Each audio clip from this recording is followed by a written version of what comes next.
Tout commence par un bruit de papier de soie froissé, le son du luxe. Le monde entier retenait son souffle. Depuis des mois, les rumeurs enflaient comme une pâte à pain dans un four trop chaud. On nous parlait de l'American Riviera Orchard, on nous promettait un nouvel empire du goût, une révolution lifestyle pilotée depuis les collines dorées de Montecito. Les analystes prédisaient des vins millésimés, des services de table dignes des Romanov, ou peut-être ces fameuses confitures exclusives dont seuls quelques élus avaient vu la couleur. L'attente était électrique. Et puis, le rideau est tombé. La révélation a eu lieu. Ce n'était pas une rivière de diamants, ce n'était pas une collection de haute couture. Sur la table virtuelle de la boutique en ligne, un petit objet noir est apparu, plat, inerte, presque invisible, un marque-page. Oui, vous avez bien entendu. La duchesse de Sussex, figure mondiale, icône controversée, a décidé de jouer son va-tout marketing sur une languette destinée à être coincée entre deux pages d'un livre qu'on ne lit probablement pas. C'est comme si on attendait le lancement d'une fusée SpaceX et qu'on voyait décoller un avion en papier. Le décalage est si violent qu'il en devient fascinant. Mais ne riez pas tout de suite, car ce petit bout de matière noire n'est pas un accident industriel. C'est un message codé. C'est le premier domino d'une stratégie qui en dit plus long sur Meghan Markle que toutes ses interviews télévisées réunies. Pour comprendre l'arnaque ou le génie, selon votre point de vue, il ne faut pas regarder l'objet. Il faut regarder l'encre qui le recouvre. Approchez votre regard. Oubliez un instant le support et concentrez-vous sur ces lettres dorées qui dansent sur le fond sombre. Ce n'est pas une police d'ordinateur standard. Ce n'est pas du Times New Roman. C'est la signature visuelle de la duchesse elle-même. Avant les titres, avant les palais et bien avant les scandales, Meghan Markle avait un autre métier. Elle était calligraphe. Elle passait ses journées courbées sur du papier vélin, traçant des invitations pour des mariages de célébrités, comme celui de Robin Thicke. C'était son art, et aujourd'hui, des années plus tard, c'est peut-être la seule compétence de son ancienne vie qu'elle a réussi à importer intacte dans sa nouvelle existence royale. Regardez ces boucles, elles sont larges, expansives, presque théâtrales. Pour ses fans, c'est le summum de l'élégance, une preuve de raffinement aristocratique. Mais montrez ces mêmes lignes à un graphologue et son visage changera. Là où les admirateurs voient le héha, ombre la grâce, les experts voient souvent un immense besoin de reconnaissance, un narcissisme qui s'étale, qui prend de la place, qui refuse de rester entre les lignes. La marque elle-même porte ce sceau. As ever, comme toujours. C'est la phrase fétiche avec laquelle elle signe ses correspondances, une formule qui se veut intemporelle, créant une intimité factice avec le lecteur. C'est brillant, d'une certaine manière. Elle ne vend pas un produit, elle vend une part d'elle-même. Elle vend la sensation de recevoir une lettre personnelle de la duchesse. Chaque marque-page devient une relique, une extension de son ego gravé dans la matière. Mais le problème avec l'écriture manuscrite, c'est qu'elle donne un poids énorme aux mots qu'elle trace. Et cette fois-ci, sa belle calligraphie a tracé une phrase qui allait se retourner contre elle. La phrase est composée de 3 mots. En anglais, « fell asleep here », traduction littérale, « endormi ici ». Sur le papier, l'idée se défend. C'est une confession charmante, un clin d'œil complice entre le lecteur et son livre. C'est l'intimité d'un moment de fatigue littéraire lorsque les paupières deviennent trop lourdes et que le monde des rêves l'emporte sur celui des mots. C'est poétique. C'est mignon. C'est exactement le genre de sentimentalité calibrée que l'on attendrait d'une marque comme American Riviera Orchard. Seulement, Meghan Markle n'est plus une simple calligraphe vendant des produits mignons sur Etsy. Chaque mot qu'elle prononce, et maintenant chaque mot qu'elle vend, est analysé sous un microscope impitoyable. Et dans le tribunal de l'opinion publique, « endormi ici » n'est pas une phrase poétique, c'est un aveu. Une franchise presque brutale. C'est comme si, pour la première fois, la marque Sussex disait la vérité, mais par accident. Était-ce de l'autodérision? Une blague subtile sur leur propre production médiatique, souvent qualifiée de soporifique? Ou était-ce une incroyable erreur de jugement, une phrase choisie dans une bulle de marketing déconnectée de la réalité, sans anticiper une seule seconde comment elle serait reçue? Dans tous les cas, le résultat était le même. La phrase est devenue une arme, une blague virale instantanée.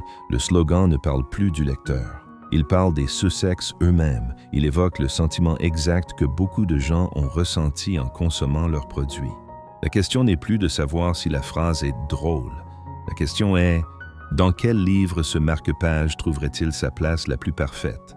La réponse à cette question n'a pas tardé. Sur les réseaux sociaux, l'image est devenue virale en quelques heures. Des milliers de personnes ont suggéré que le marque-page endormi ici serait l'accessoire parfait pour un seul livre en particulier, Le Suppléant, les mémoires du prince Harry. Imaginez la scène.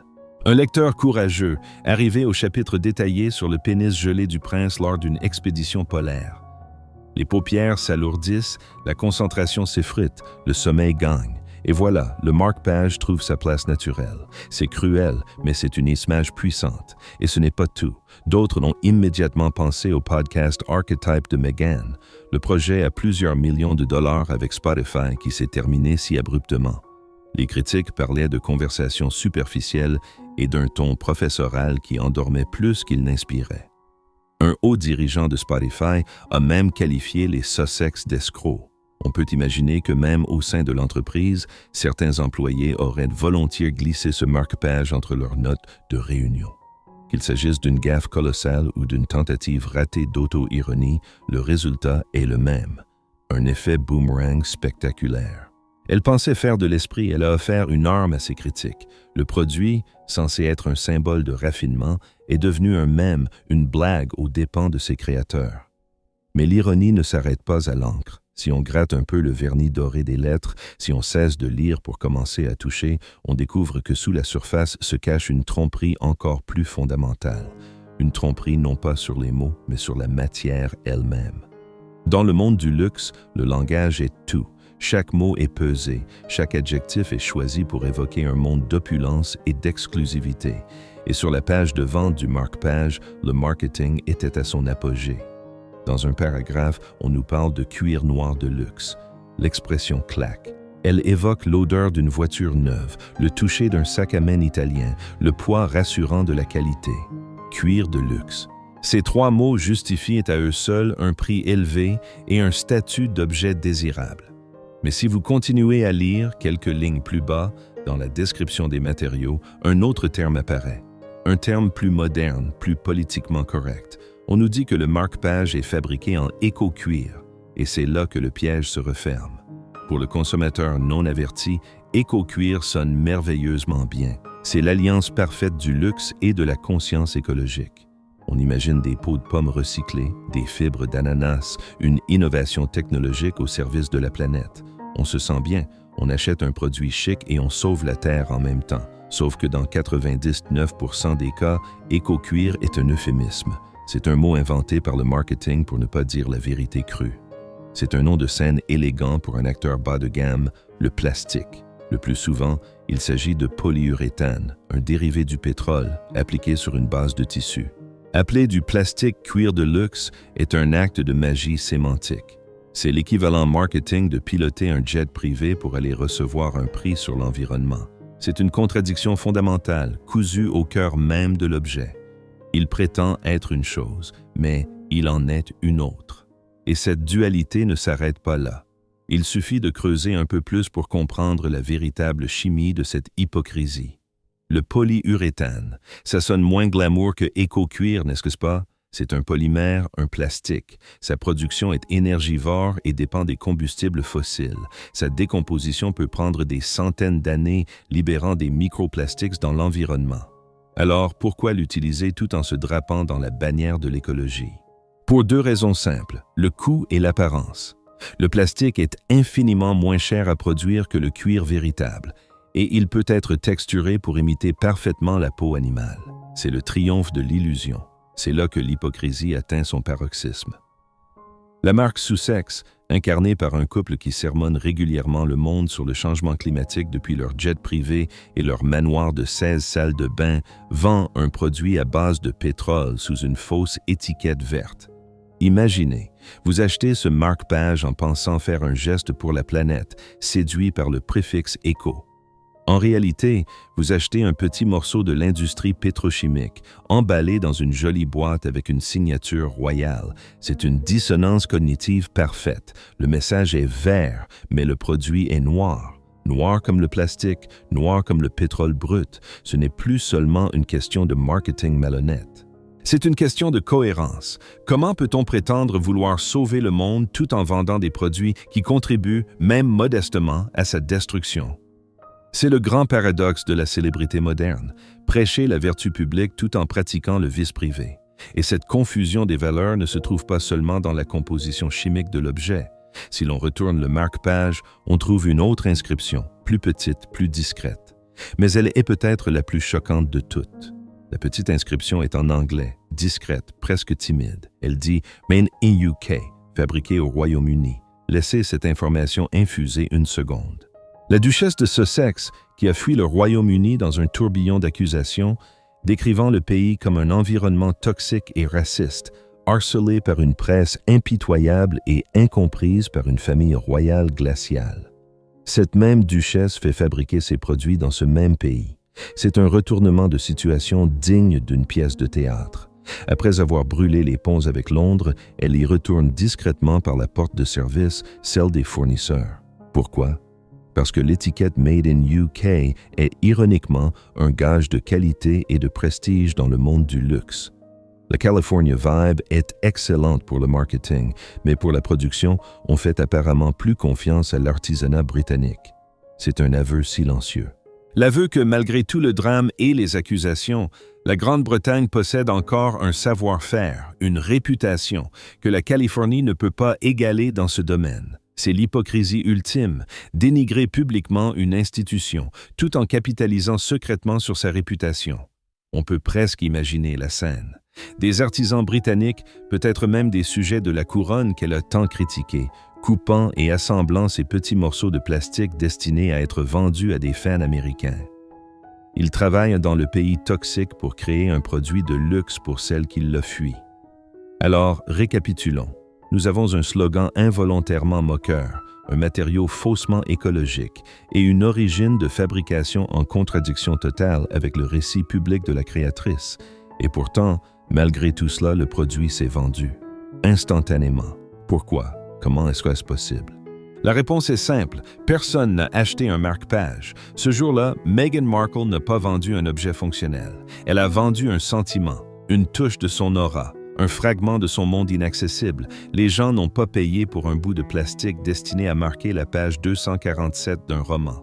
Ils ont payé pour une connexion tangible, même illusoire, avec une icône. C'est un système de vente aussi vieux que le monde. C'est la vente d'eau bénite par les prédicateurs, la vente de l'air de la ville natale d'une star. L'objet lui-même n'a aucune valeur intrinsèque. Sa valeur est entièrement transférée par la personne qui le vend. Le marque-page n'est qu'un récipient. Ce qui est vendu, c'est l'encre, la calligraphie, l'idée que la main de Meghan a tracé ces lettres. Pour ses fans les plus dévoués, cet achat n'est pas une transaction commerciale, c'est un acte de foi. C'est une façon de prendre parti dans la guerre culturelle qui entoure les Sussex. En achetant ce produit, ils ne disent pas « j'ai besoin de marquer mes livres », ils disent « je crois en Meghan ». Ils votent avec leur portefeuille, envoyant un message de soutien face aux critiques et aux médias. L'objet devient un fétiche, une relique moderne. On peut l'imaginer non pas coincé dans un livre, mais posé sur une table de chevet, comme un petit autel dédié à l'icône de Montecito. Sa fonction n'est pas d'être utile, mais d'être possédé. C'est la preuve d'une allégeance, et pour cela, les gens sont prêts à ignorer toutes les contradictions.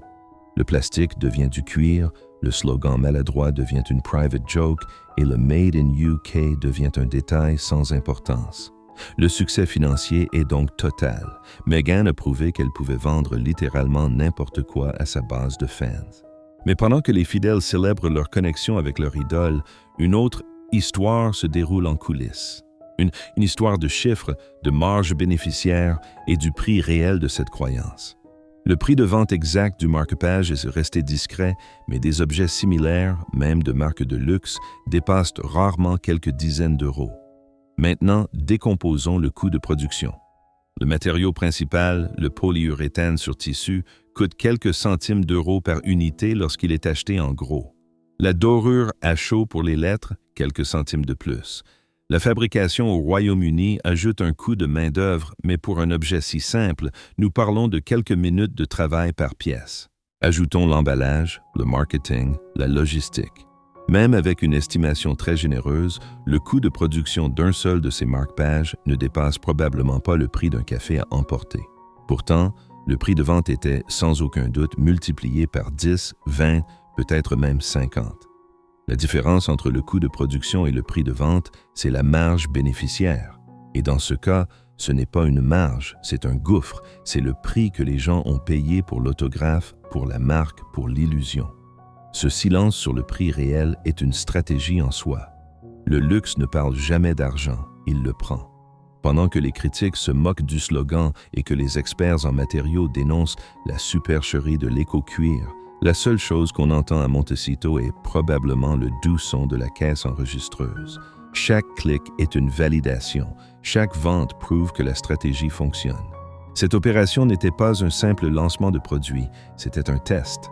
Un ballon d'essai pour voir jusqu'où les gens sont prêts à aller, combien ils sont prêts à payer pour du vent emballé dans du plastique. Et le test a été une réussite éclatante. Il a ouvert la porte à un futur où n'importe quel objet, aussi trivial soit-il, peut être transformé en or du moment qu'il porte le sceau des Sussex. Alors que les bénéfices s'accumulent, une dernière question se pose. Quel sera le prochain produit? Et quel nouveau slogan, aussi ironique que le premier, Meghan écrira-t-elle de sa main experte? Finalement, ce petit marque-page noir est bien plus qu'un simple accessoire. C'est une leçon de maître, une leçon sur le capitalisme de l'identité au XXIe siècle. Il nous a révélé le véritable manifeste de la marque Sussex, ses 3 règles d'or. Premièrement, l'apparence est plus importante que la substance.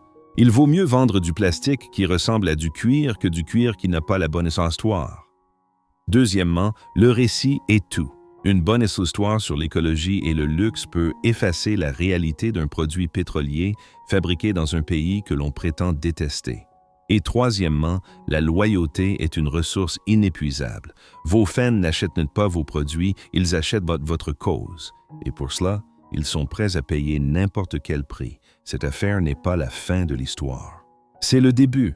Le succès commercial de cet objet a validé le modèle. Il a donné le feu vert pour la suite. Bientôt, nous verrons peut-être la confiture, les biscuits pour chiens, les services à thé, et chaque produit suivra probablement le même schéma, une histoire magnifique, un emballage luxueux et une réalité beaucoup moins glamour.